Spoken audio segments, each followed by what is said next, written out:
I want to test my limits. I ask myself, what is my breaking point? When am I gonna break? But you know what I keep realizing? Human being, we only limit ourselves. The limit we have is what we choose to set upon ourselves. My name is Kunle Adeyanju. I'm an adventurer, I'm an entrepreneur, I'm a motivational speaker and also an author. I love exploring. I like meeting people. I like talking to people. I help, mid-career people and young graduates, to understand how to live a more fulfilling and more exciting and a richer life. So basically, that's what I do. I have 2 publications now on Apple Books, on Amazon, on Google Books. The first one is Winner's Mindset. Then the second one is My Escapes on Kili. My Escapes on Kili actually chronicle my climbing of Mount Kilimanjaro. That was in 2008. If you look at us as human beings, my belief, us as human beings, we're all created as natural adventurers. The problem is a lot of people lose that spirit along the way. But some people hold on to theirs. There's this guy called Neil deGrasse Tyson. He's an astrophysicist.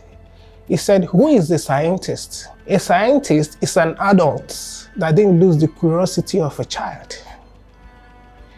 So we are naturally curious. And if you look at it this way, from this angle, I don't know if you believe in God, but I do, okay? God created the universe with so much diversity. So the point is, why make it so much diverse if it's not for us to explore and discover? The first adventure I did was to raise funds for HIV/AIDS orphans, and that was in 2008. It was an adventure that was actually organized by Shell. But the way Shell did it was, Shell wasn't gonna pay for everything. Shell was gonna pay for the insurance because we need to take insurance for helicopter rescue in case there's an incident.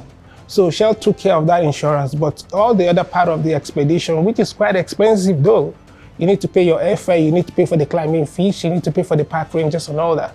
So just to show that people who wanna go are actually people who are committed to do into that cause. So I signed on, I paid all my dues, and I went to do the climb.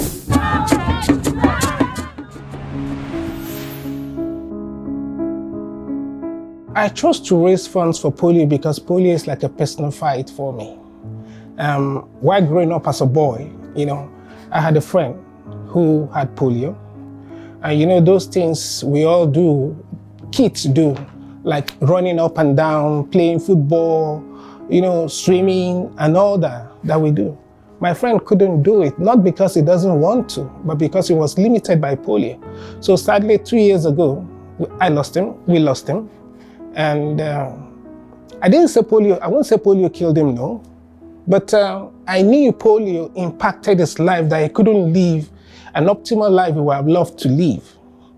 And that actually got me thinking, and I said to myself, when I have the means, I'm gonna make sure I do something to bring so much attention to polio, to raise funds for polio, so that another child doesn't go through that pain.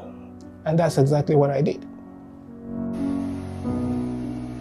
I bought the bike in London, then I bought all the accessories, then I installed all the accessories on it, then I started riding. It took a while for me to decide what kind of bike to buy, because I was gonna do an adventure through the desert where everything you need is scarce, is limited. So I have to buy a bike that can take me through with those limited and scarce resources. So it took a while to do the bike sizing of the exact kind of bike that can do the job. So to do the sizing, I have to look at the weight of the bike. Like the current bike weighs 190 kilos. There are other bikes I could use, the most one you see around, the GS 1250 BMW, that's 269 kilos. Because I'm gonna be doing off-road riding in the desert. Falling is part of riding. If I fall down, how can I carry 269 kilos? How will I lift it up? But if I fall down on 190 kilos, I can lift that up. So, it's part of it. I'm in desert you're alone. Now also, I need to talk about range, okay? For example, the GS 1250, it's 30 liters tank capacity and it gives you 400 kilometers range. But my bike, the one I use, is 17 liters tank capacity and it gives me 500 kilometers range. You know, remember the desert, everything is scarce. So I need to put all those things into consideration in sizing the bike. So that was why I chose the bike. Then, you know, after deciding the bike I want to use, then I placed the order with Honda.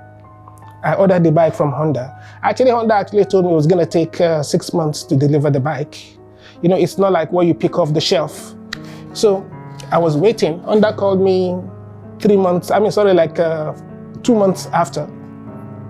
And they told me, we can give you your bike in 3 months. Do you want it? In 3 months' time instead of 6 months. And I said, that's fine. They said somebody canceled, couldn't meet up with the payment, canceled, so they moved me forward up the list. I said, oh, that's fine. So they sent me the papers. I signed the papers. Then after signing the papers, Honda said, okay, the bike will be delivered on this so date.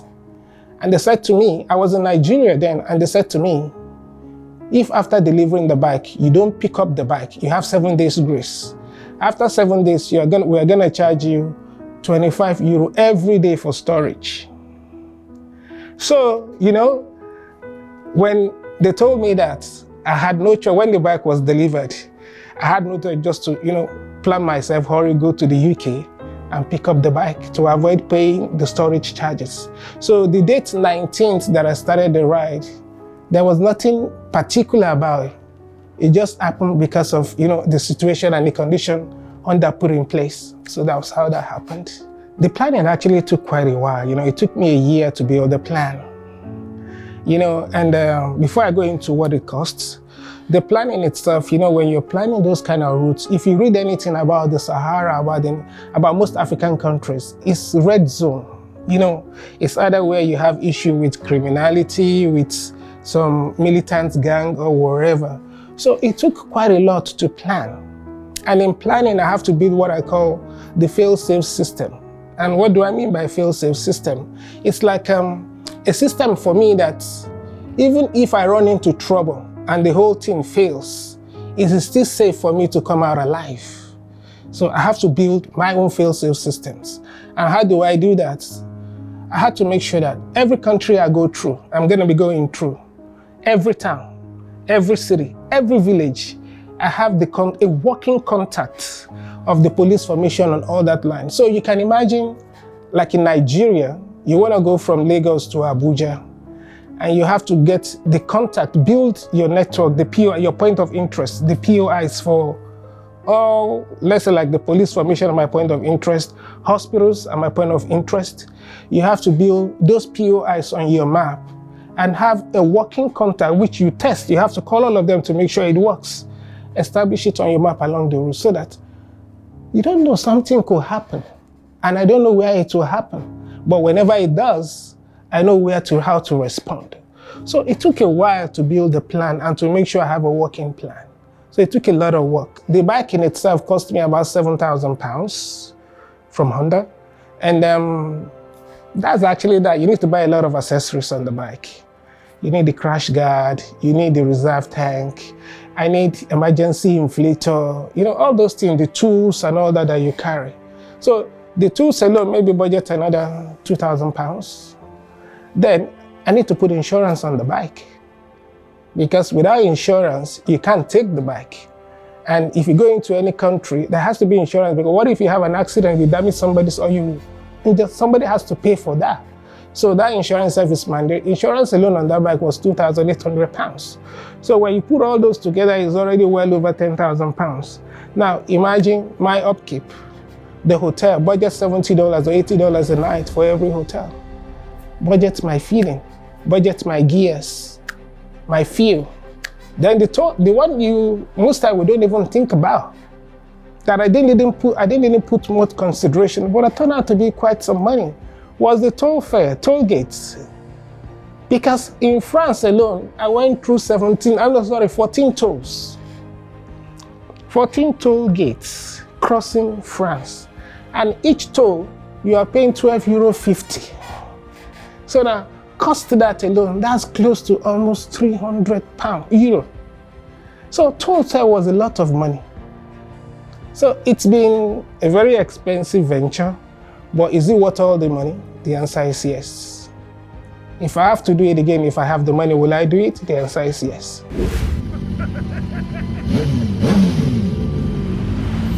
I needed somebody who can give me, valuable information, real-time, on-the-ground information about each country I was gonna go through. So I needed someone who's connected with all the Francophone countries that can provide me contacts I can ask, security information and privilege informations like that. So Zainab came in tops, and she did it quite well. She established contact for me in like 7 different Francophone countries. So I was able to, engage those people who provided valuable information that went into building my plan for the trip. So in the process of all those conversations to back and forth, I got to really discover, the person in Zainab, the beautiful soul in her.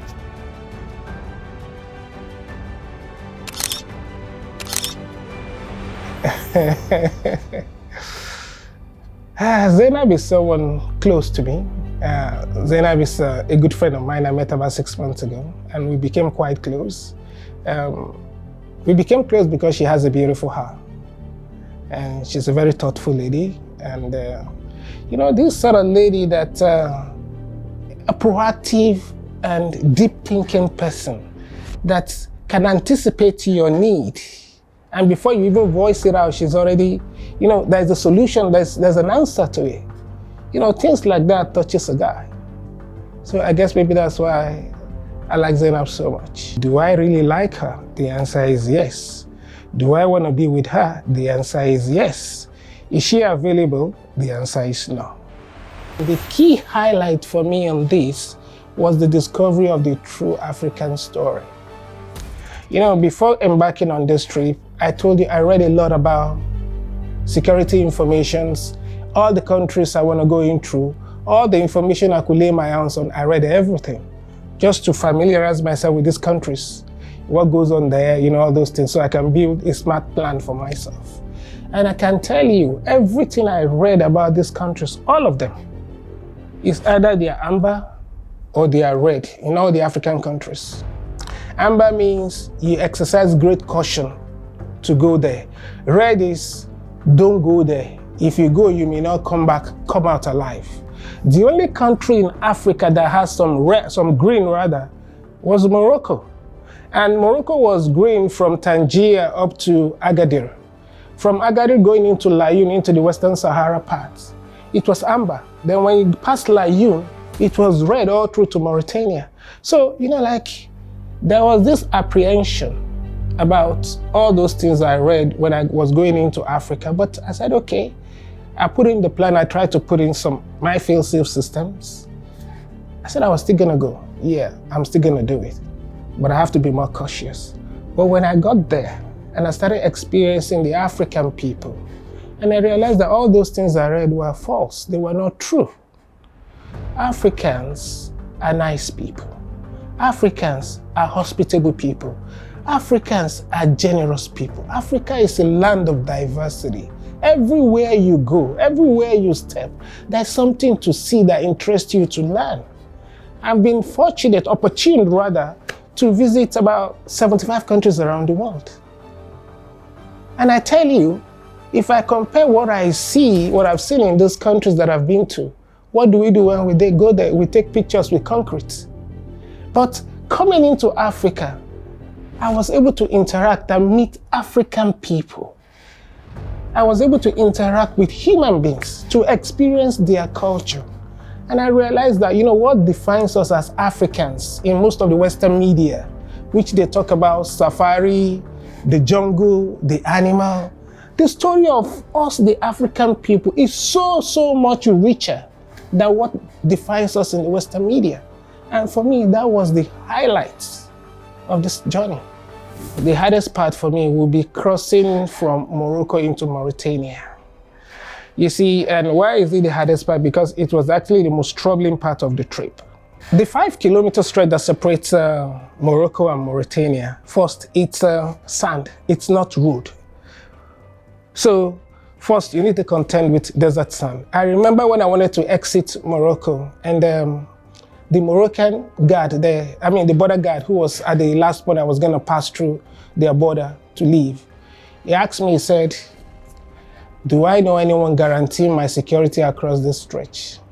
And I said, who? Which security? He said, you mean you don't have anybody guaranteeing your security? I said, I'm not aware I need to talk to anyone to guarantee me security. And the guy said, well, I wish you luck. You know, when he said that, it shook me a little bit. So I stood there, was thinking, well, to every solution there is, to every problem there is a solution. Then another one came to me, you know, when he saw me froze a little bit, he came to me, he said, look, I just need to tell you this. The 5 kilometer stretch in front of you will be the most difficult 5 kilometers of your life. If you want to cross this successfully, then you have to be at your best. How you're going to do it, I don't know. But you have to do it if you want to be, you have to be at your best if you want to do it.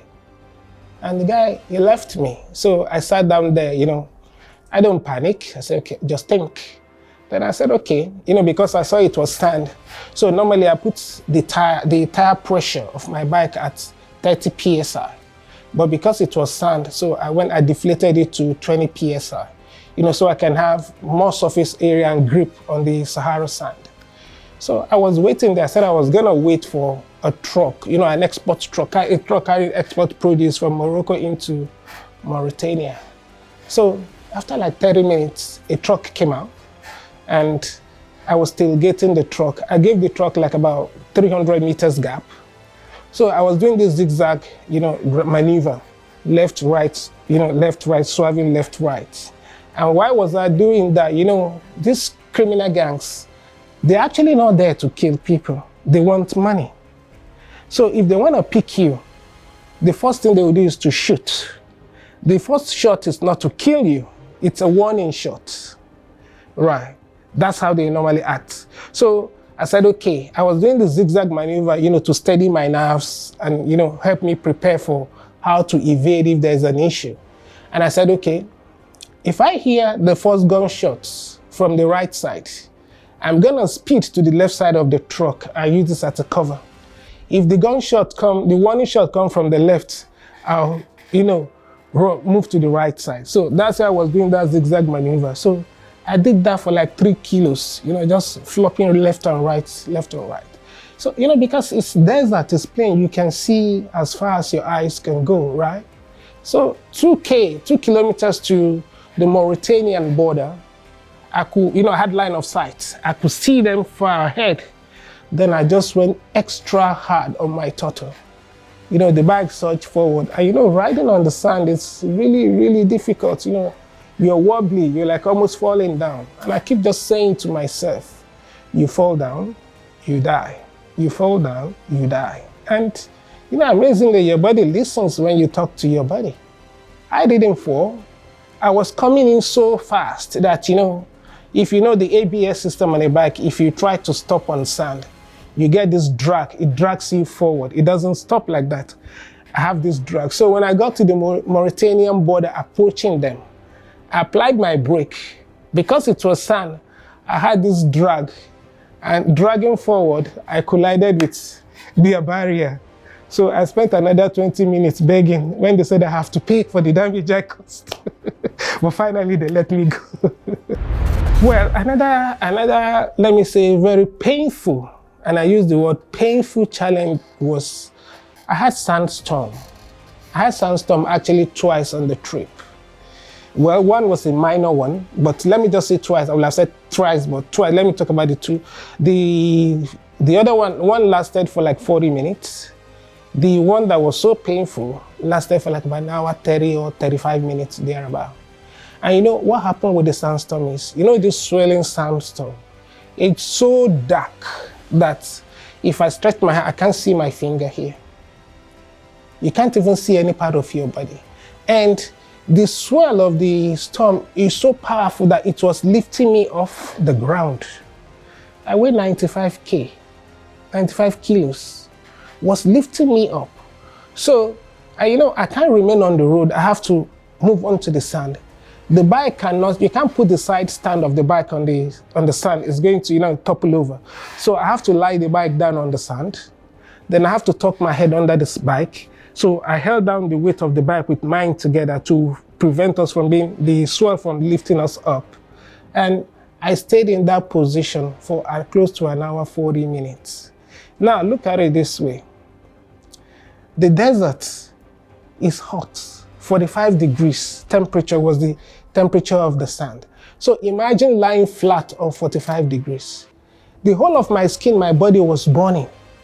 But if I stand up, if I stood up then, I would be lifted up. And throw you off, you could land, people could break their neck and die. So I was there and I was just saying, I was still a bit worried because what if the swell, the sandstorm lifts something and suddenly just drop it on my head? I said, okay, just do all you can. The universe will take care of the rest. And I was there for an hour, 40 minutes, nothing landed on me. So finally when the storm passed, I got up and I was shocked. I saw tears in my eyes. But it's okay to cry. Sometimes, There was ECOWAS blockade on Mali because of the last military coup. So the blockade forbids anyone from coming into Mali or going outside Mali. So they use that to pressure, ECOWAS is using that to pressure the military government to relinquish power back to the civilian government. So when I was gonna ingress Mali from Senegal, right?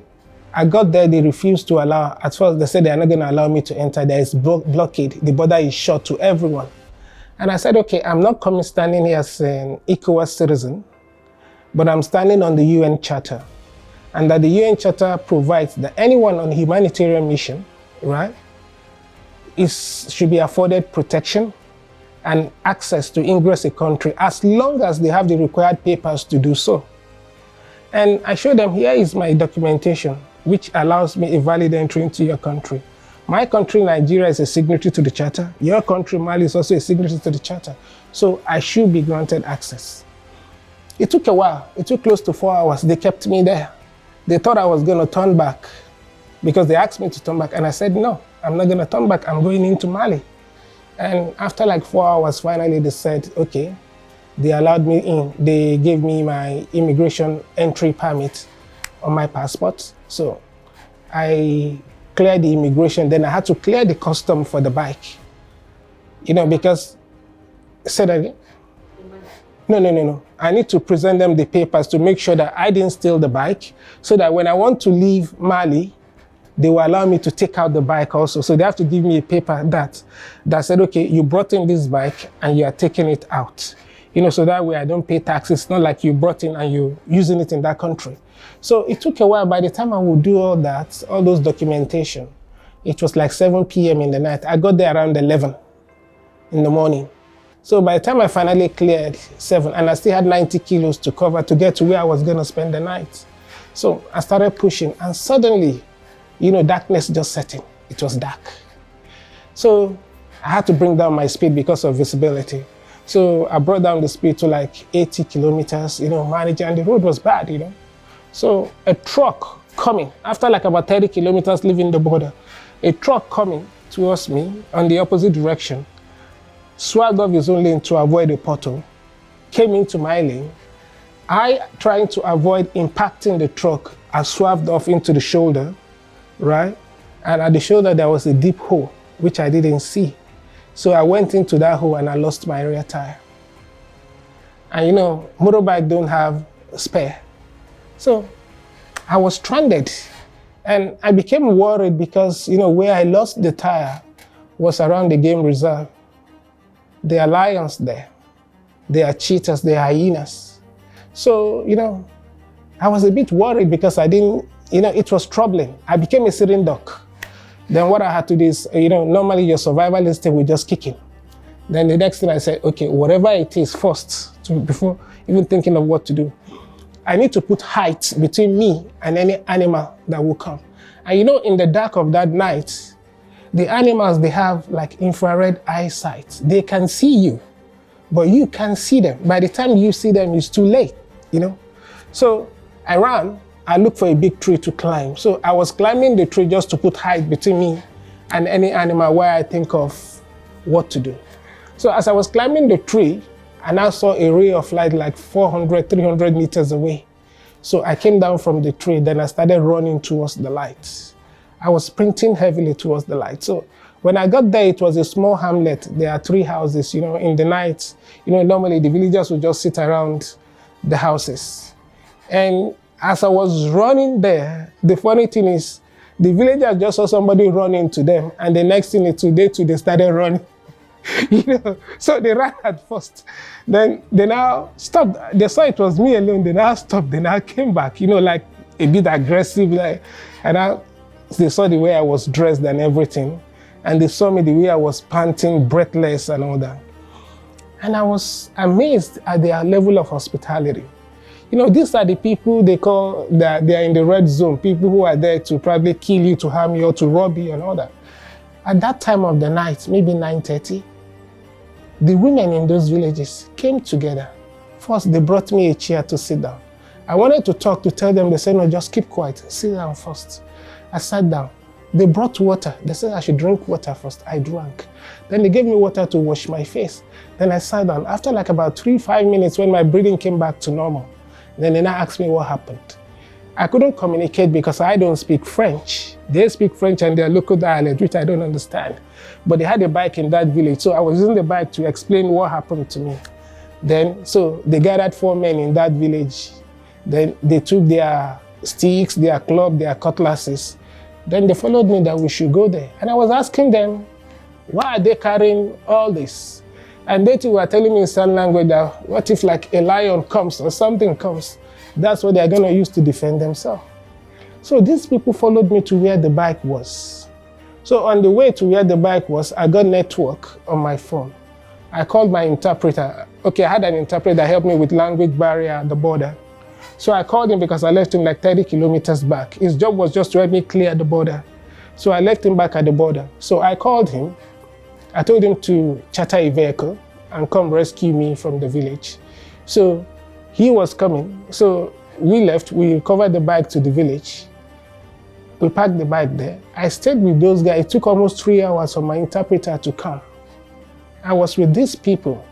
They sat with me. They even brought me food, though I didn't eat. They brought me food that I should eat.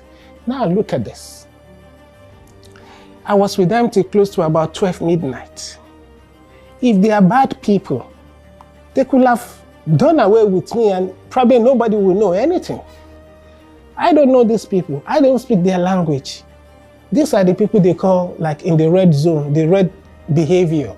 Like they are there to kill you, to harm you. But these are generosity of the African people that I experienced. They showed me love. They gave me water.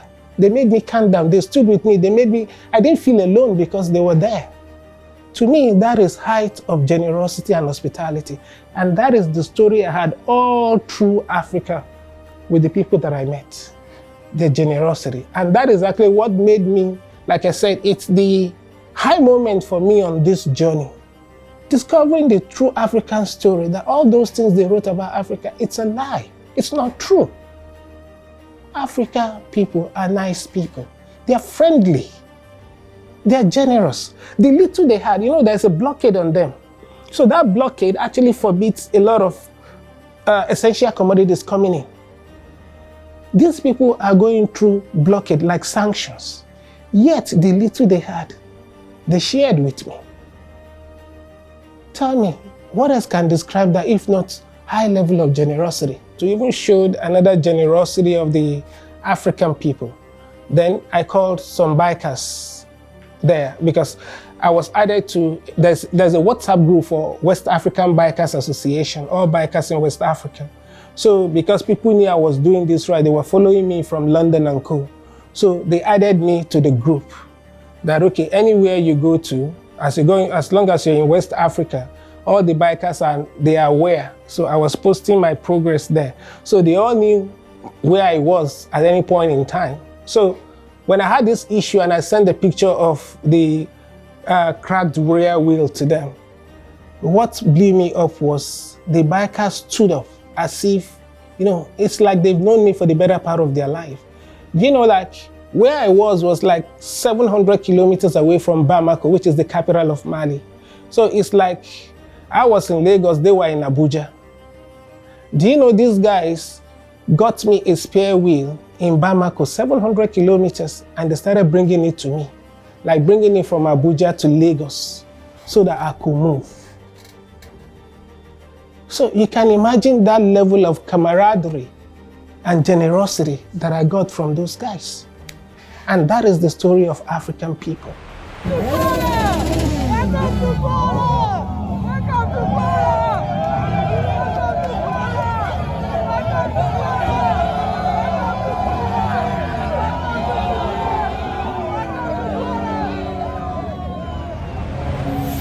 I can tell you that the technology played a major role, okay, in the success of this mission.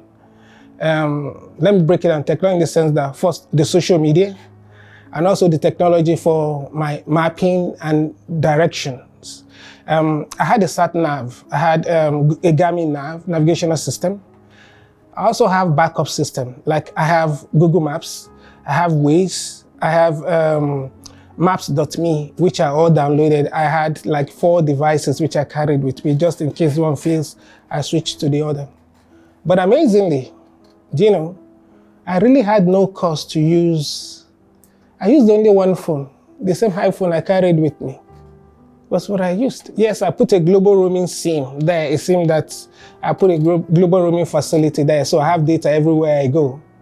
That was the only one I used. Even the Garmin that I have, I really didn't use it much because the SIM works. The Google Maps works on the on the global roaming because of the global roaming SIM. So I was able to navigate my way through. So I really didn't have much issues with, like missing my way or that. I would describe the mission as very successful, and with the following examples to actually illustrate and drive it home better. If you look at it this way, they say, first let me use this analogy. They say if you educate a woman, you educate a nation, right? Now look at it this way. When I got into Burkina Faso, I didn't plan to go into Burkina Faso. They didn't even know I was coming. But it happened because of the incident I had at the border in Côte d'Ivoire. So when I got into Burkina Faso, Bobo Dioulasso, they took me to the oldest mosque in Burkina Faso. The mosque was built in 1830. It's the grand mosque in Bobo Dioulasso. And there I met the chief imam. And when I met the chief imam, they introduced the chief imam to me, and I told him what I came to do. And the chief imam asked them to call all the women around there, and we had over 300 women who came, who listened to the message of end polio, who asked questions, who listened about the safety of the vaccine, the polio vaccine, and women who carried the news and said, oh, they will speak to other women. Now, that is 300 women, or that was 300 women. Imagine the ripple effect. They will tell their friends, who will tell their friends, who will help reduce the incidence of vaccine hesitancy. Look at what happened with COVID. A lot of countries had to destroy their COVID vaccine because people didn't take it. There was vaccine hesitancy. But you see, if we're able to educate people and raise the level of acceptance for the polio vaccine, that is the most effective way for us to end polio. And the same thing happened when we went into, they had a cultural festival, they called it Santaba Festival. And also they took me to the community chief, and he also summoned like another 200 women. So in Burkina Faso alone, I contacted, direct contact, about 500 women. Imagine the ripple effect.